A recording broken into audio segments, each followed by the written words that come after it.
Hello everyone. तो आज हम नया चैप्टर स्टार्ट कर रहे हैं जिसका नाम है केमिकल बॉन्डिंग।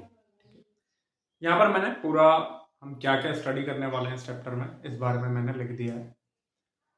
तो जैसे कि थोड़ा सा मैं बात कर लेता हूँ इस चैप्टर के रिगार्डिंग। जैसे कि मैंने आपको पहले भी स्टार्टिंग में भी कहा है, एक बार फिर से कहता हूँ कि अगर आप केमिस्ट्री पढ़ रहे हैं तो इसके जो पहले 4 चैप्टर होते हैं 11th के, कौन कौन से? आपका some basic concept of chemistry यानी mole concept, structure of atom, periodic table and चौथा केमिकल बॉन्डिंग। ये ऐसे चैप्टर हैं जो बहुत ही बेसिक, फंडामेंटल और स्ट्रॉन्ग चैप्टर, यानी इनके बिना आप केमिस्ट्री में आगे नहीं बढ़ सकते। इन 4 चैप्टर्स के बिना आप आगे नहीं बढ़ सकते। ठीक है। स्ट्रक्चर ऑफ एटम में तो आपको क्वांटम नंबर्स वगैरह, ऑर्बिटल्स, सबशेल्स, इनके बारे में जानकारी एनफ होती है। लेकिन ये 4 चैप्टर बेहद ही अहम है, इनकी जरूरत आगे पड़ती है काफी। अब अगर आप कोई मुझसे पूछे कि पूरी एंटायर केमिस्ट्री में, ठीक है, कि सबसे इंपॉर्टेंट चैप्टर एक अगर चुनना हो तो वो किसे चुनोगे? तो मैं केमिकल बॉन्डिंग को चुनूंगा। केमिकल बॉन्डिंग इस चैप्टर के बिना, इस चैप्टर का काम हर एक चैप्टर के अंदर पड़ता है। ऐसा नहीं कि इसमें से डायरेक्ट कितने क्वेश्चन है, इस चैप्टर के कॉन्सेप्ट हर एक चैप्टर में कहीं ना कहीं लगे हुए हैं या एंटर करते हैं। रिडॉक्स आप पढ़ते हैं, वहां पर आप ऑक्सीडेशन स्टेट निकालते हैं, वहां पर आपको स्ट्रक्चर्स की जरूरत पड़ती है। वहां स्ट्रक्चर आप कहां सीखते हो? केमिकल बॉन्डिंग में। थर्मोडायनेमिक्स में इसकी जरूरत पड़ती है, इक्विलिब्रियम में जरूरत पड़ती है, 12th में इसकी जरूरत पड़ती है, ऑर्गेनिक केमिस्ट्री में बहुत जरूरत पड़ती है। वहां आपको हाइब्रिडाइजेशन निकालना होता है। हर जगह आपको इसकी जरूरत पड़ती है। ठीक है। तो बेहद बेहद इंपॉर्टेंट चैप्टर है आपका ये केमिकल बॉन्डिंग। क्लियर है? क्लियर। तो चलिए देखते हैं कि हम क्या क्या पढ़ने वाले हैं। एक बार इसका इंट्रोडक्शन लेते हैं। तो what we will study in this chapter. सबसे पहले हम बात करेंगे कि केमिकल बॉन्ड क्या है, छोटी सी डेफिनेशन, और केमिकल बॉन्डिंग होती ही क्यों है, क्या कारण है, उसके रीजंस के बारे में दो छोटे छोटे रीजंस देखेंगे। ठीक है। और उसका एक बड़ा रीजन फिर हम यहाँ पर ऑक्टेट रूल में देखेंगे। ठीक है। वन ऑफ द रीजन यहाँ पर डिटेल में पढ़ेंगे। फिर आता है टाइप्स ऑफ केमिकल बॉन्ड। कितने तरीके के केमिकल बॉन्ड होते हैं? आयनिक, कोवेलेंट एंड मेटालिक। थोड़ा सा तीनों का ब्रीफ देखेंगे। मेटालिक बॉन्ड क्या होता है इसके बारे में थोड़ी सी बात करेंगे और उतना ही एनफ है आपके लिए। जो डिटेलिंग में बात है वो है आयनिक बॉन्ड की और कोवेलेंट बॉन्ड की। आयनिक बॉन्ड थोड़ा छोटा और कोवेलेंट बॉन्ड तो पूरा डिटेल, ये पूरा का पूरा कोवेलेंट बॉन्ड है। ठीक है। फिर थोड़ा थोड़ा इन तीनों का ब्रीफ लेने के बाद हम यहां पर बढ़ेंगे आयनिक बॉन्ड में कि भाई क्या कंडीशंस होती हैं, favourable condition ionic bond formation की, और क्या क्या कैरेक्टरिस्टिक्स होते हैं आयनिक कंपाउंड्स की। ठीक है। कि भाई ये स्ट्रॉन्ग बॉन्ड है, इनका मेल्टिंग पॉइंट हाई होता है, ये डायरेक्शनल लेस बॉन्ड है, ये सब कुछ बातें हम यहां पर करेंगे। फिर ये 3 topic, lattice enthalpy, hydration enthalpy and polarisation in ionic compound, यानी पजांस रूल के नाम से हम इसको पढ़ते हैं। ये 3 बेहद ही जरूरी टॉपिक हैं, इन्हें पढ़ेंगे हम। लैटिस एंथैल्पी का सीधा सीधा जिक्र आगे थर्मोडायनेमिक्स में भी पड़ेगा। ठीक है। ओके, चलो। हाइड्रेशन एंथैल्पी को थोड़ा आप एक बार थर्मोडायनेमिक्स में, थर्मोकेमिस्ट्री में पढ़ोगे। तो ये आयनिक बॉन्ड के बारे में हमें बस इतना सा पढ़ना है। ठीक है। अब डिटेलिंग आती है कोवलेंट बॉन्ड की। कोवलेंट बॉन्ड के फीचर क्या है, कैरेक्टरिस्टिक्स क्या होती है कोवलेंट कंपाउंड्स की, और कोऑर्डिनेट बॉन्ड या डेटिव बॉन्ड क्या है, ये भी एक तरह का कोवलेंट बॉन्ड ही है, थोड़ा इसके बारे में बात करेंगे। फिर आते हैं theories of covalent bond formation. Covalent bond कैसे बनते हैं उसकी कुछ थ्योरीज हैं। 4 थ्योरीज हैं, octet rule, VSEPR theory, VBT यानी valence bond theory plus hybridisation, and चौथा एमओटी, मॉलिक्यूलर ऑर्बिटल थ्योरी। अब इन 4 थ्योरीज को पढ़ने के दौरान हम बीच बीच में कुछ सब टॉपिक्स भी पढ़ते जाएंगे, जैसे कि Lewis dot structure. I think सबसे इंपॉर्टेंट चीज है, किसी भी कंपाउंड का स्ट्रक्चर कैसे बनाया जाए वो हम यहां सीखेंगे। सबसे important topic Lewis dot structure. उसी के अंदर हम फॉर्मल चार्ज के बारे में सीखेंगे, बॉन्ड पैरामीटर्स की बॉन्ड ऑर्डर क्या होता है, बॉन्ड लेंथ क्या है, बॉन्ड एंगल क्या है, बॉन्ड एनर्जी क्या है, इसके बारे में बात करेंगे। VSEPR थ्योरी हम जितने डिफरेंट डिफरेंट कंपाउंड्स हैं उनके स्ट्रक्चर्स के बारे में बात करेंगे कि उनका स्ट्रक्चर कैसा होता है, शेप क्या होती है, और उसी के साथ एक सब टॉपिक हम डायपोल मूवमेंट भी इसी के साथ साथ निपटा लेंगे। ठीक है, ओके। फिर आएगा valence bond theory plus hybridisation, overlapping concept, molecular orbital theory, यहां तक कोवेलेंट बॉन्ड हो गया। और फिर एक अलग से टॉपिक हम पढ़ेंगे हाइड्रोजन बॉन्डिंग। ठीक है, तो ये था आपका सिलेबस केमिकल बॉन्डिंग का। तो चलिए शुरू करते हैं।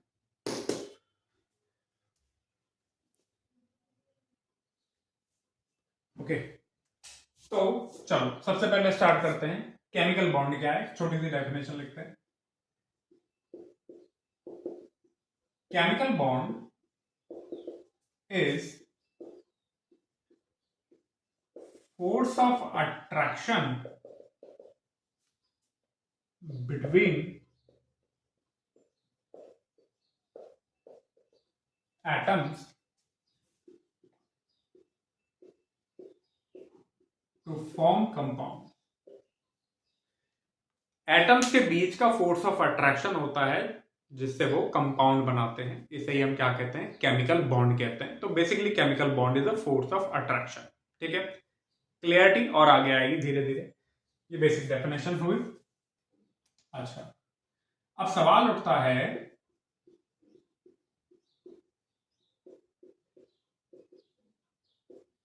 कि भैया बॉन्ड बनाने की जरूरत ही क्या है, केमिकल बॉन्ड बनाने की जरूरत क्या है। इसके यहां पर दो मोटे मोटे रीजन है। पहला है टू मिनिमाइज पोटेंशियल एनर्जी, और दूसरा है to attain nearest noble gas like configuration, electronic configuration.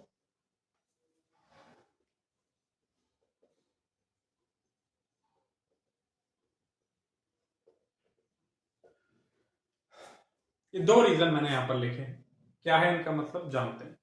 सबसे पहले रीजन पर आता हूं, टू मिनिमाइज पोटेंशियल एनर्जी। ठीक है, देखो जब भी एटम पास आते हैं अट्रैक्शन होता है, अट्रैक्शन से क्या होता है, एनर्जी रिलीज होती है। हम इस बारे में पहले भी हम बात कर चुके हैं। अट्रैक्शन से हमेशा क्या होती है, एनर्जी रिलीज होती है। इस बात को ध्यान रखो, मैंने यहां पर लिखा है फोर्स ऑफ अट्रैक्शन। एक पॉइंट हमेशा ध्यान रखना, ड्यू टू अट्रैक्शन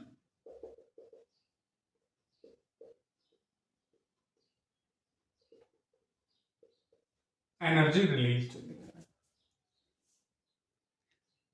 कभी भी अगर कहीं भी अट्रैक्शन होगा वहां पर एनर्जी क्या होगी, रिलीज। और कहीं पर भी रिपल्शन होगा, एनर्जी क्या होगी, एब्जॉर्ब। ये बेसिक एक फंडामेंटल चीज याद रखो। ठीक है, ठीक है। अच्छा, और एक और चीज, energy is inversely proportional to stability. शायद पूरी की पूरी केमिस्ट्री इस एक चीज को फॉलो कर रही होती है, energy is inversely proportional to stability. जहां पर भी एनर्जी ज्यादा होगी वहां स्टेबिलिटी कम होगी, और जहां एनर्जी कम होगी वहां स्टेबिलिटी ज्यादा होगी। इस बात का ध्यान रखो। ठीक है, ठीक है। तो होता यह है कि दो एटम है, इसके पास कुछ एनर्जी है, इसके पास कुछ एनर्जी है। जब ये बॉन्ड बनाएंगे, बॉन्ड का मतलब है अट्रैक्शन, तो जब भी अट्रैक्शन होता है तो एनर्जी क्या होती है, रिलीज होती है। तो अब पहले इन दोनों के पास जितनी एनर्जी थी, बॉन्ड बनाने के बाद इनकी एनर्जी क्या हो गई, कम। और एनर्जी कम होने से क्या होता है, स्टेबिलिटी बढ़ती है। तो कहने का मतलब ये है कि केमिकल बॉन्ड बनने का कारण क्या है, एनर्जी को रिलीज करना। और एनर्जी को रिलीज करने के पीछे क्या कारण है, स्टेबिलिटी गेन करना। ठीक है, अब आप लोग ये पढ़ाई कर रहे हो, क्यों कर रहे हो, मजा आ रहा है, कतई नहीं। ऐसी पढ़ाइयों में मजा तो आता नहीं। किसके लिए? फ्यूचर में स्टेबिलिटी के लिए।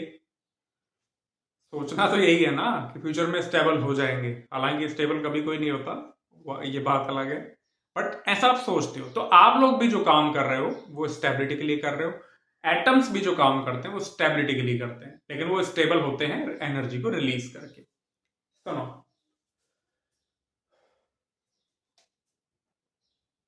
when atoms combine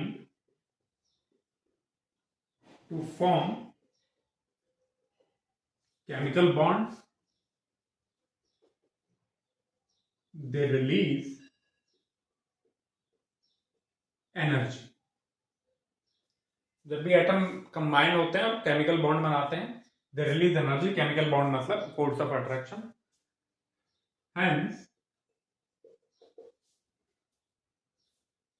they have, they मतलब एटम्स, लेस एनर्जी और more stability in combined state. यानी जब वो जुड़ जाते हैं तब उनकी जो एनर्जी है वो कम हो जाती है।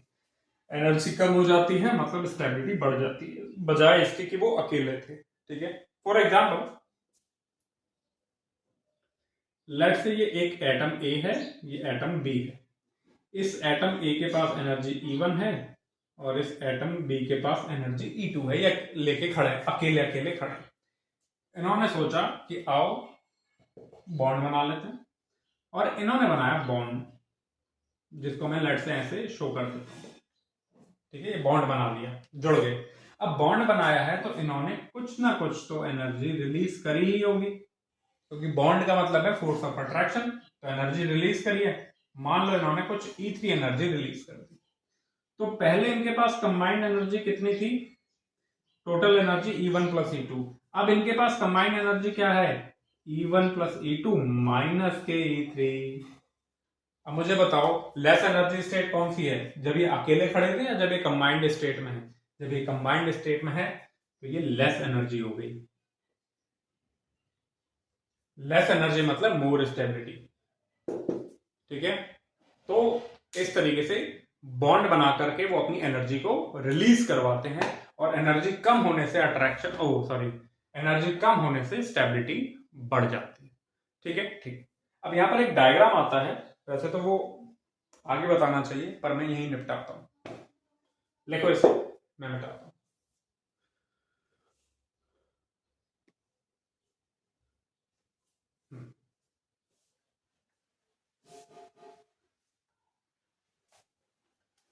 जैसे एक लॉजिक देने की कोशिश करता हूं मैं बेकार सा। तुम लोगों को 4 दिन से खाना नहीं दिया, नींद नहीं करवाई, ठीक है, नहीं करवाई, और एक कंडीशन ये है, मान लो तुमको 4 दिन से खाना नहीं दिया, नींद नहीं करवाई, और तुमसे कहा गया जाओ फुटबॉल खेलो, खेलोगे? नहीं, क्योंकि तुम्हारी एनर्जी बहुत कम हो गई, लेस एनर्जी स्टेट में हो तुम लोग, बेड पे पड़े रहोगे चुपचाप स्टेबल होकर के। और कंडीशन दूसरी ये है कि तुमको भैया खाना वाना बढ़िया से अच्छा दे दिया, नींद वींद करा दी, एकदम ठुस, मन प्रफुल्लित, सब एकदम चकाचक, क्या तुम टिकोगे घर पे? नहीं। हाई एनर्जी स्टेट में हो, नहीं टिकोगे। क्लियर? क्लियर। मतलब ऐसे लॉजिक देने की कोशिश है कि हाई एनर्जी मतलब लो स्टेबिलिटी, लो एनर्जी मतलब हाई स्टेबिलिटी, इस तरीके से आप याद रख सकते। ठीक है, ओके। रिपल्शन, कोई एक ऐसा दिख जाए आदमी तुमको जिससे तुमको बिल्कुल नफरत है, तो उसे देख करके मन में गुस्सा आता है। गुस्सा मतलब high energy state. Repulsion, repulsion मतलब गुस्सा, गुस्सा मतलब हाई एनर्जी स्टेट। और जिससे तुम प्यार करते हो वो दिख जाए तो क्या निकाली तुमने? एक आहा निकाली, एनर्जी रिलीज करी, रिलैक्सेशन, अट्रैक्शन।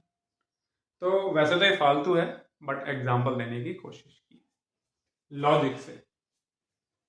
लॉजिक तो क्या क्या,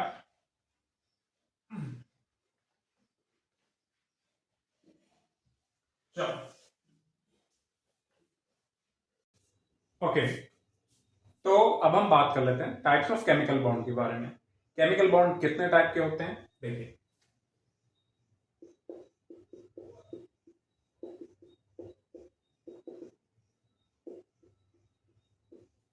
तीन तरह के,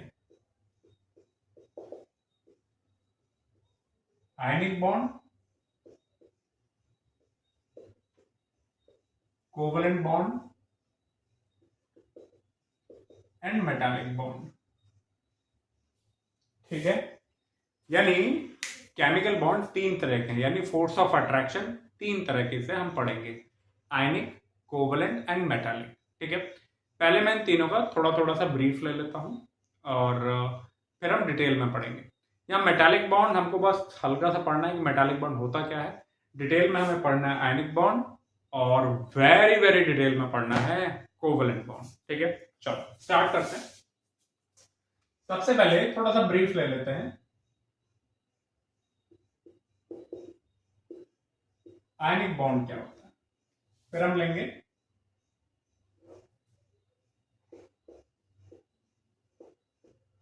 कोवलेंट बॉन्ड के बारे में, और ठीक है जगह बच जाएगी तो मेटालिक बॉन्ड के बारे में।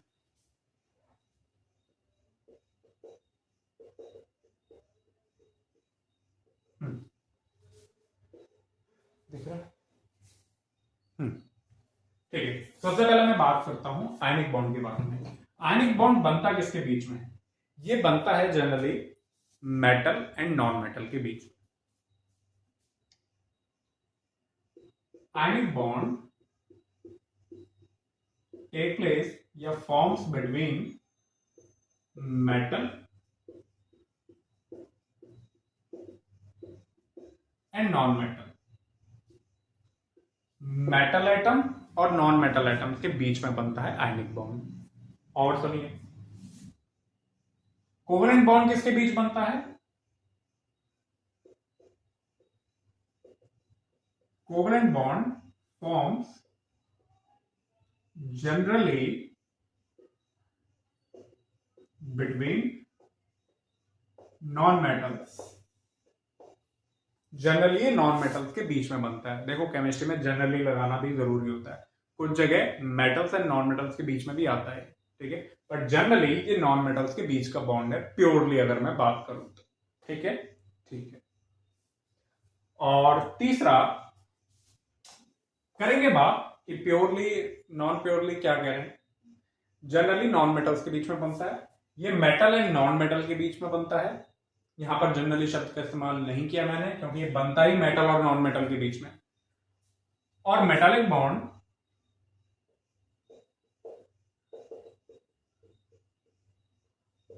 फॉर्म्स बिटवीन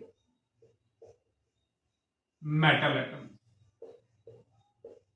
किसके बीच में बनता है? मेटल एटम्स के बीच में बनता है, मेटल मेटल के बीच में बनता है। ठीक है, बिटवीन मेटल्स। तो ये मेटल नॉन मेटल के बीच में, ये जनरली नॉन मेटल्स के बीच में, और ये मेटल एटम्स के बीच में। ये तो दोनों में कोई दिक्कत नहीं। ठीक है, ओके। यहां पर हम जनरली शब्द का इस्तेमाल करते हैं, आगे डिटेल में पढ़ेंगे इस बारे में। अब सुनो ध्यान से, आयनिक बॉन्ड में क्या होता है। In ionic bond complete transfer of valence electrons take place from metal atom to non metal atom। इसमें वैलेंस इलेक्ट्रॉन का कंप्लीट ट्रांसफर होता है from metal atom to non metal atom. यानी लेट्स से मेटल एटम ये M है, ये अपना electron release करता है, और कोई नॉन मेटल है, लेट्स से मैं उसको बोल देता हूं N बोल देता हूं, X बोल देता हूं, ये इलेक्ट्रॉन को ले लेता है। तो इस तरीके से M प्लस और X माइनस, इस तरीके से कंपाउंड बनते हैं। अब ये एक मिनट दिख रहा है ना? हाँ, ठीक है। अब यहां पर अगर आप गौर करोगे तो ये M प्लस और X माइनस ये क्या है, इनके बीच पॉजिटिव और नेगेटिव चार्ज के बीच में जरा बताना कौन सा अट्रैक्शन होता है, इलेक्ट्रोस्टैटिक फोर्स ऑफ अट्रैक्शन। कौन सा, इलेक्ट्रोस्टैटिक फोर्स ऑफ अट्रैक्शन। ठीक है, ठीक है। यानी आप लोग जानते हो कि पॉजिटिव और नेगेटिव ऑपोजिट चार्ज एक दूसरे को क्या करते हैं, अट्रैक्ट करते हैं। यही अट्रैक्शन क्या कहलाता है, इलेक्ट्रोस्टैटिक फोर्स। और यही इलेक्ट्रोस्टैटिक फोर्स आयनिक बॉन्ड होता है। ठीक है, तो इनके बीच में ये जो इलेक्ट्रोस्टैटिक फोर्स है, ये जो M प्लस बना है यानी मेटल ने इलेक्ट्रॉन छोड़ा है, तो ये मेटल क्या कहलाएगा, केटायन। क्या कहलाएगा, केटायन। और इसने जो इलेक्ट्रॉन लिया है ये क्या कहलाएगा, एनायन। तो बेसिकली मेटल केटायन और नॉन मेटल एनायन के बीच का इलेक्ट्रोस्टैटिक फोर्स ऑफ अट्रैक्शन ही क्या कहलाता है, आयनिक बॉन्ड कहलाता है। ठीक है, ठीक है। तो मैं यहां लिख देता हूं, electrostatic force of attraction between metal cation and non-metal anion is called ionic bond। बस ठीक है, ठीक है। बाकी इसके बारे में मैं अभी आयनिक, ये तो थोड़ा ब्रीफ ले रहा हूं, बाकी इसके बारे में डिटेल में कहां बात करूंगा, आयनिक बॉन्ड में डिटेल में करूंगा। ठीक है, अब यहां तक लेकर थोड़ा सा ब्रीफ ले लिया। अब आ जाओ कोवलेंट बॉन्ड पर। क्या होता है कोवलेंट बॉन्ड, ये किसके बीच बनता है, नॉन मेटल्स के बीच में बनता है। इसमें क्या होता है, आयनिक बॉन्ड में तो complete transfer of valence electron हुआ, जबकि यहां पर क्या होता है, इन कोवलेंट बॉन्ड फॉर्मेशन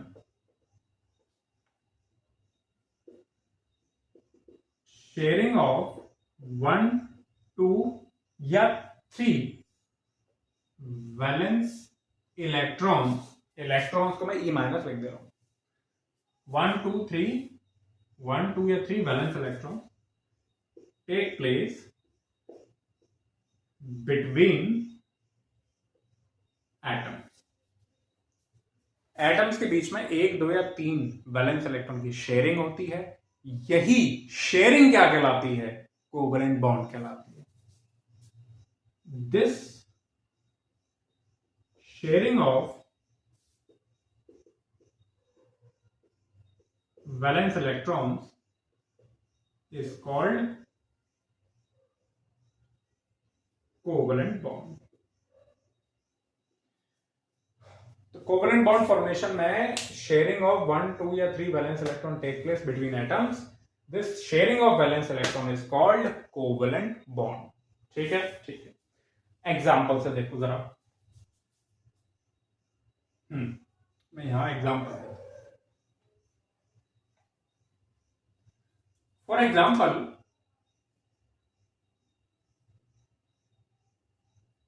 ये ए और बी हैं, ए बी, इनके बीच में मैंने एक डंडा लगा रखा है। तो एक्चुअली इस डंडे का मतलब क्या है, इस डंडे का मतलब है एक इलेक्ट्रॉन ए का और एक इलेक्ट्रॉन बी का। ये कोई डंडा नहीं होता, ये डंडा, एक डंडे का मतलब है 2 इलेक्ट्रॉन, और वो 2 इलेक्ट्रॉन में से एक ए का है और एक बी का है। तो होता क्या है कि ए अपना एक इलेक्ट्रॉन लाता है और बी अपना एक इलेक्ट्रॉन लाता है, और ये जो इलेक्ट्रॉन है ये वैलेंस इलेक्ट्रॉन होते हैं। ये आपस में क्या करते हैं, शेयरिंग करते हैं, कुछ ऐसे ही। ये इलेक्ट्रॉन ए का था और ये इलेक्ट्रॉन बी का था ओरिजिनली, लेकिन अब जो ए है वो बी के इलेक्ट्रॉन को भी अपने घेरे में ले आया, यानी शेयर कर रहा है। अलाउ कर दिया बी ने कि तो भाई मेरे इलेक्ट्रॉन को भी अपने घेरे में ले ले। ऐसे ही ए ने अलाउ कर दिया बी को कि मेरे वैलेंस इलेक्ट्रॉन को अपने घेरे में ले ले। तो ये जो इन्होंने घेरे में लिया है, ये जो शेयरिंग करी है, इसे ही हम क्या कहते हैं, इसे हम कैसे रिप्रेजेंट करते हैं, ए बी। समझ गए, समझ गए। फॉर एग्जाम्पल मैं लेता हूं H2, O2 एंड N2, ये 3 एग्जाम्पल लेता हूं। हाइड्रोजन के पास एक वैलेंस इलेक्ट्रॉन होता है, दूसरे हाइड्रोजन के पास एक वैलेंस इलेक्ट्रॉन होता है।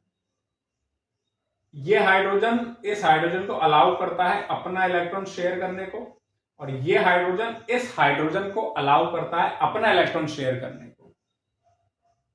तो ये एक दूसरे के घेरे में ले लेते हैं, यानी ये जो दोनों इलेक्ट्रॉन है ये दोनों हाइड्रोजन शेयर कर रहे हैं, और इसको हम ऐसे शो करते हैं H2।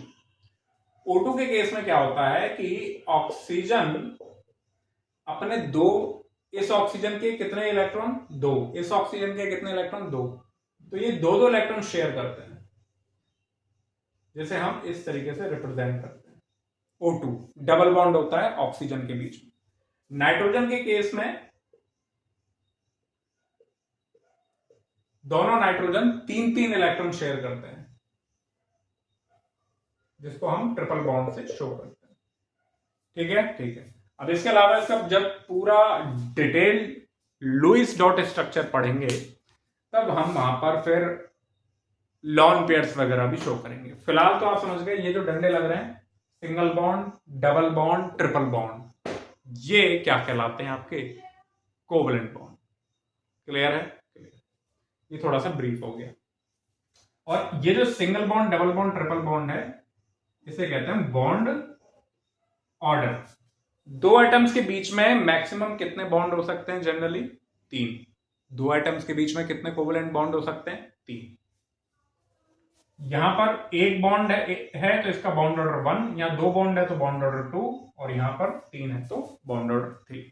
तो एक बात आप ध्यान रखिए, there can be maximum 3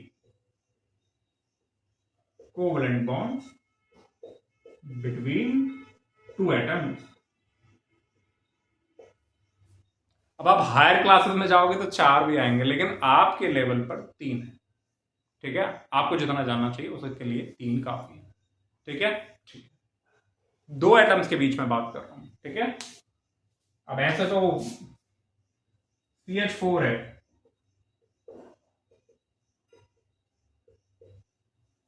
carbon 4 bond बना रहा है, लेकिन अभी भी 2 एटम्स के बीच में तो एक ही बॉन्ड है। हर कार्बन और हाइड्रोजन के बीच में एक ही बॉन्ड है, तो मैंने कहा ना 2 एटम के बीच में मैक्सिमम 3 बॉन्ड हो सकते हैं। इस बात को ध्यान रखो। ठीक है, ये थोड़ा सा ब्रीफ हो ले लिया मैंने किसका, कोवलेंट बॉन्ड का।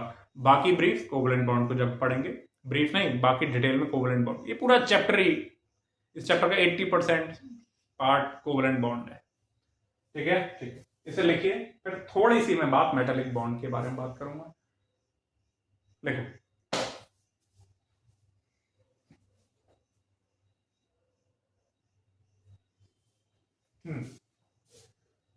अब मैं थर्ड मेटालिक बॉन्ड के बारे में बात करता हूं यार।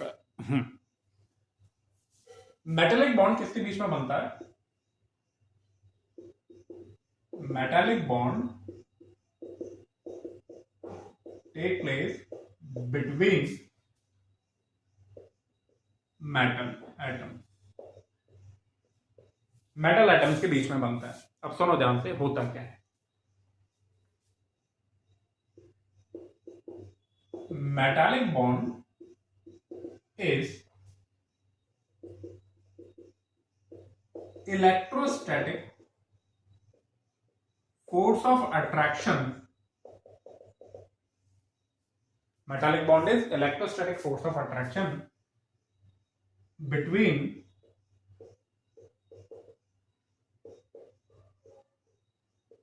metal kernels। अब यहां पर एक शब्द आया है, क्या था?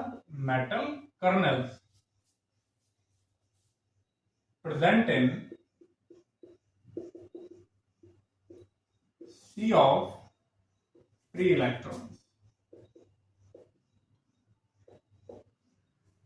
तो मेटालिक बॉन्ड क्या है? ये भी एक इलेक्ट्रोस्टैटिक फोर्स ऑफ अट्रैक्शन है, लेकिन किसके बीच में? मेटल कर्नल्स के बीच में, जो कि प्रेजेंट होते हैं सी ऑफ इलेक्ट्रॉन में, सी ऑफ इलेक्ट्रॉन। अब ये क्या आपस है? अब समझो, देखो आपको जो मेटालिक बॉन्ड है ना, बस इतना ही पढ़ना है, ज्यादा डिटेल में आपको मेटालिक बॉन्ड पढ़ना नहीं। क्या होता है उसका मतलब, यहां समझ लो। मतलब ये है कि मान लो मैंने कोई मेटल का टुकड़ा ले लिया, कोई भी मेटल का टुकड़ा ले लो आप, जैसे आयरन का टुकड़ा, कॉपर का टुकड़ा, उसमें बस वो प्योर हो। सोडियम का टुकड़ा, सोडियम का टुकड़ा लेते हैं ना, बहुत सॉफ्ट होता है, नाइफ से कट जाता है। लेट से मैंने सोडियम का टुकड़ा ले लिया, प्योर सोडियम का।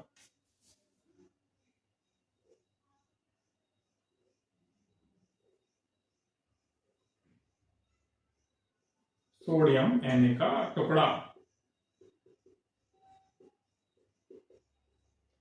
अब सोडियम का टुकड़ा में कुछ सॉलिड होता है, बड़ी आसानी से कट जाता है हालांकि। अब उसमें कुछ ना कुछ फोर्स ऑफ अट्रैक्शन चल रहा होता है। अब उसमें सोडियम के अलावा कुछ है ही नहीं, तो उसमें जो फोर्स ऑफ अट्रैक्शन है वो मेटालिक बॉन्ड का है। पर वो बॉन्ड बनता कैसे, सुनो ध्यान से, कुछ समझ में नहीं आया मैं जो मैंने बोला, अब समझ ध्यान से। अब मान लो सोडियम का टुकड़ा है और इसमें ये सोडियम रखे हुए हैं, हालांकि मैं इसको पीरियोडिक टेबल में भी समझाता हूं, ठीक है। लेट्स से आपने ये सोडियम का टुकड़े ले लिए, ठीक है, इसमें सोडियम एटम रखे हुए हैं। अब सोडियम क्या है, एक मेटल है और उसका काम है कि वो एक इलेक्ट्रॉन छोड़ देता है। कोई भी मेटल लोगे वो इलेक्ट्रॉन छोड़ेगा, इलेक्ट्रॉन जो छोड़ते हैं वही तो मेटल होते हैं।